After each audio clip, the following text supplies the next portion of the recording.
ভাই, বস, বসে খেয়ে নেন। তোমার সঙ্গে আমার একটা কথা আছে। হ্যাঁ বল।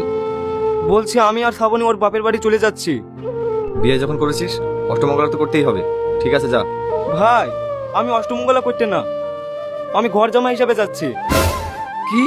হ্যাঁ। এখন অনেক বড় হয়ে গেছিস, নিজের ডিসিশন যখন নিজেই নিচ্ছিস তাহলে আমাকে জিজ্ঞেস করে কি আছে? এতক্ষণ ধরে তো ভাই ভাই করছিলা, সেই ভাই অপমান করলে তো, এবার চলো।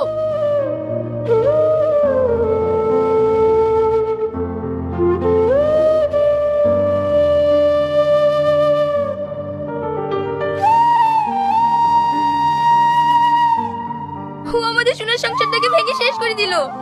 ওকে আমার ছোট ভাই হিসেবে পরিচিত ঘৃণা হচ্ছে। তুমি কোনো চিন্তা করো না, তোমার ভাই আছে তো, ও সহজে হার মানা মানুষ নয়।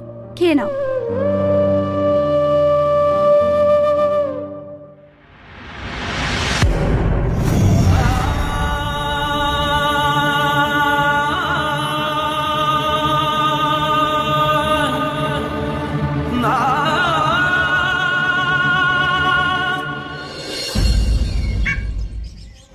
ভাবি ভাবি, ব্যাগ চেঞ্জ করেছে, তুমি তাড়াতাড়ি চলো। তুমি কি বলছো? ও তো কেবলই বাড়ি থেকে বেরিয়ে গেল।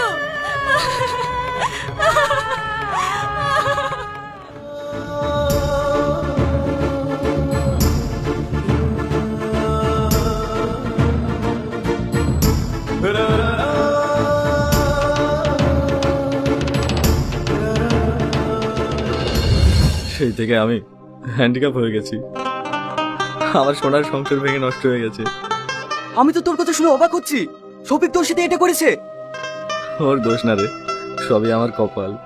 আমি নিজেকে নিয়ে কখনো ভাবিনি, কিন্তু আমার কষ্ট হয় ছোট বোনটাকে নিয়ে। ওর আমি আজও বিয়ে দিতে পারিনি। আমার যা কিছু ছিল সব আমার চিকিৎসা করতে শেষ হয়ে গেছে। আমি আমার জীবনের সাথে সাথে আমার বোনের জীবনটাও শেষ করে ফেললাম।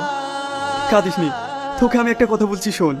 ওই শোভনগরে রাশিদ নামে একটা ভদ্রলোক আছে, উনি অনেক গরিব মানুষের বিয়েতে সাহায্য করেছেন।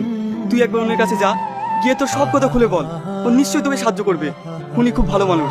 তুই সত্যি বলছিস? হ্যাঁ। আমি আজই যাব।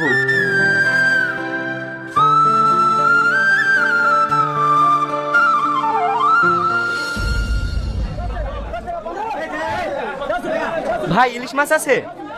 না ভাই, ইলিশ মাছ নাই, রুই মাছ আছে। তাহলে একটা বড় সাইজের রুই মাছ দাও। আচ্ছা ঠিক আছে। লে লে, আর বড় বড় মাছ লে।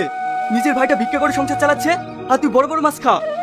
এখন তো তুই বড় লোকের জামাই, কিন্তু যে ভাইটা তোকে ছোটবেলা থেকে কোলে পিঠে করে মানুষ করলো, আর তুই সেই ভাইটাকে ভুলে গেছিস।